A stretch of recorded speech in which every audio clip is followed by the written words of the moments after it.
Tunisie, chaque année, des millions de tonnes de déchets sont produites. Pourtant, officiellement, seule une toute petite partie est recyclée. Alors, une question se pose. Où va tout ce plastique, ce métal, ce carton?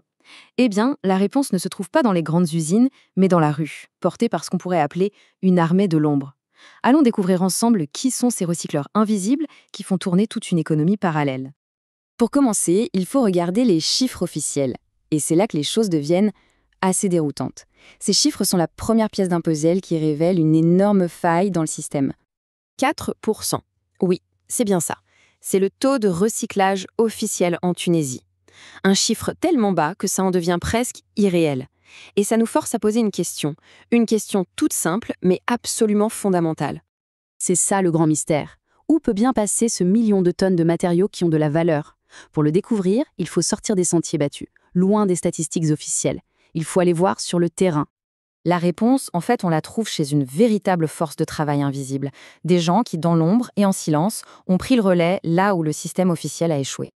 On les appelle les barbachas. Ce sont eux, des hommes, des femmes, qui chaque jour parcourent les villes pour récupérer ce qui est jeté.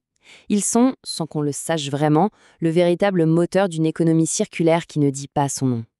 Et c'est là que se trouve tout le paradoxe. D'un côté, ils sont devenus le maillon essentiel de l'économie circulaire. Et de l'autre, ils sont complètement invisibles aux yeux de la loi.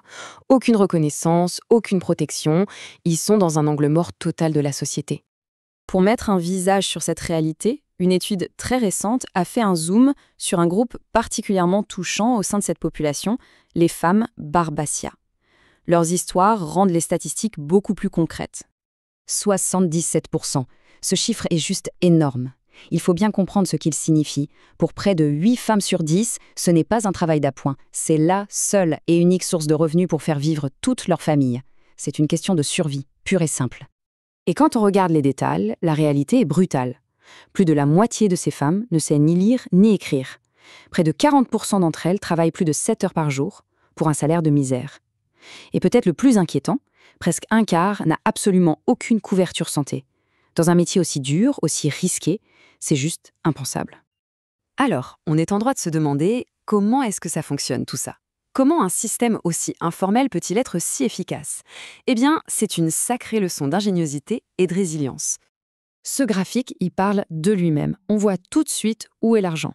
Les 3/4 de ce qu'ils ramassent, c'est du plastique. Surtout le fameux PET des bouteilles qui vaut très cher à l'exportation.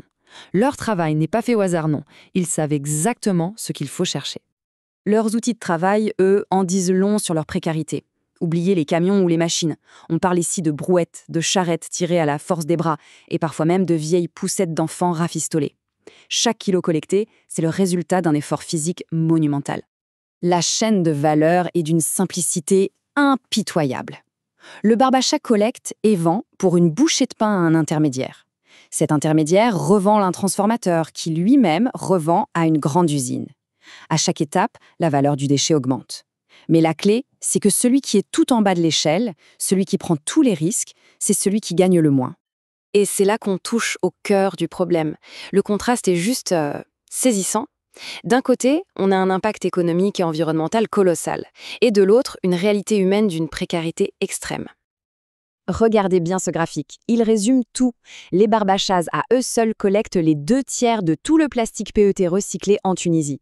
Je le redis, 2/3. Ça signifie que ce système informel est 2 fois plus efficace que tout le système officiel réuni. C'est juste incroyable. Voilà le paradoxe dans toute sa brutalité. Ces gens alimentent une industrie qui pèse des millions, mais ils rentrent chez eux avec à peine de quoi manger. Ils sont le pilier de l'économie circulaire, mais ils n'ont aucune sécurité sociale. C'est une injustice flagrante. Bon, face à un tel constat, on pourrait baisser les bras. Mais la bonne nouvelle, c'est qu'on n'est pas dans une impasse. Il existe des solutions concrètes. Une voie est en train de se dessiner pour transformer cette situation en une véritable opportunité. 100 000. Non, il n'y a pas un zéro en trop. C'est le nombre de nouveaux emplois qui pourraient être créés si on développait une vraie filière de recyclage qui, au lieu d'exclure ces travailleurs, les intégrait pleinement. Et c'est ça le point absolument essentiel à retenir. Aider les barbachas, ce n'est pas de la charité. C'est une stratégie économique brillante. Formaliser leur travail, ça veut dire créer de la richesse, des emplois et booster l'économie de tout le pays. C'est une situation où tout le monde serait gagnant. Et les solutions, en fait, on les connaît. Elles sont là, sur la table.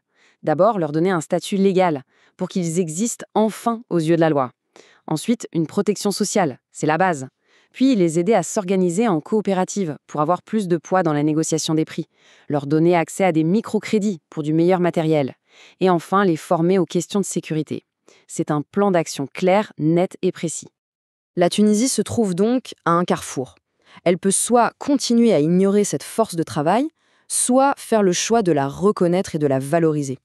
En transformant ces recycleurs invisibles en véritables pionniers de l'économie verte, le pays ne ferait pas que réparer une injustice sociale, il se doterait d'un atout formidable pour son avenir. La balle est dans son camp.